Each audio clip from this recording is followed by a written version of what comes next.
going on, everyone? Coming out of the weekend, Newcastle finally getting their first win of the season.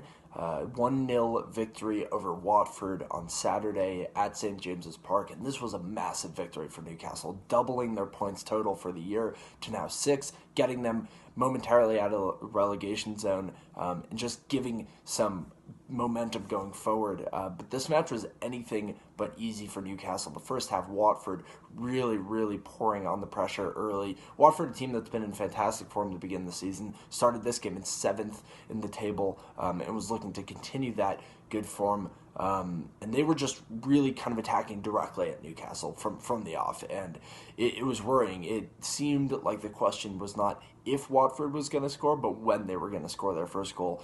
Newcastle getting into half 0-0, but suffering 3 massive injuries in the first half, all to starting players, all who had to come out. Jamal Lascelles coming out for Fabian Schär, John Joe Shelvey coming out for Key, and Yoshinori Muto coming out for Ayoze Perez, who's a typical starter but was dropped because of the really poor run of form. And it really, to me, at halftime, you were asking the question of how can Rafa Benitez motivate these players to get them playing at least like an approachable and attractive style of football, to at least threaten the Watford net in the second half. And they come out, and credit to them, they were looking that way. Key particularly seemed to be somebody who was playing for his spot in the starting lineup. Obviously, he has not been given an extended run of form since transferring over from Swansea, and he was really trying to dominate that middle of midfield, really trying to direct play, and you could feel that there was some sort of momentum going forward. About halfway through the second half, we get a free kick right outside the Watford box. Up steps Matt Ritchie and Key, and you weren't sure if they were going to have a shot on net or if they were going to put the ball in the box. It was right at the top corner, and Key steps up with his right foot and just whips in this delicious cross. One of those crosses where all it takes is just the slightest of touches because of the pace on the set-piece ball. And Ayoze Perez, the substitute, the one who has gotten so much stick from the Newcastle supporters for his pretty horrid begin to the season, hadn't scored a goal going into this match.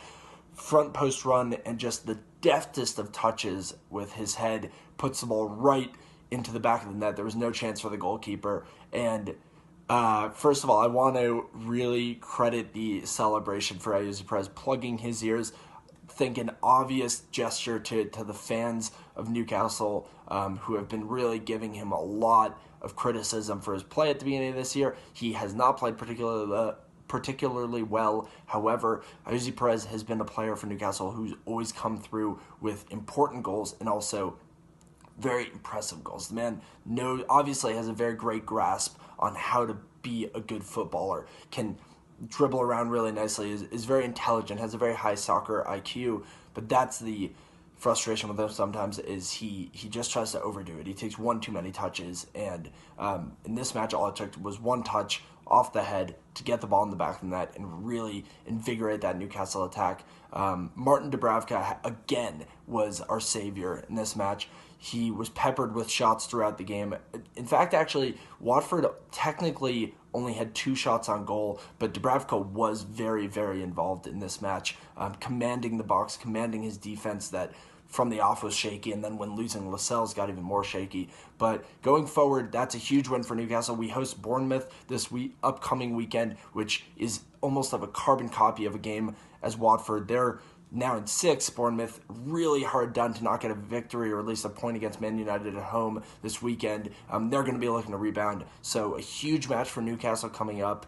I expect a very similar style of football to be played by Newcastle as they did against Watford. Defensive and then trying to break and seeing if they can grab a goal and possibly snatch another 1-0 victory. So looking forward to it. I expect a draw. I'll go 1-1 in my predictions for this week. Check out the Magpie channel merchandise. Hoodies, hats, t-shirts, embroidered and printed available, and the back print on the new t-shirts. All sizes available. The link will be in the description of this video to the Etsy. It's etsy.co.uk/the Magpie channel. Make sure you check it out. Support us. It goes back into the channel. It goes into new equipment, away days, prize giveaways for yourselves if you haven't seen the Magpie 4 videos. Enjoy yourself.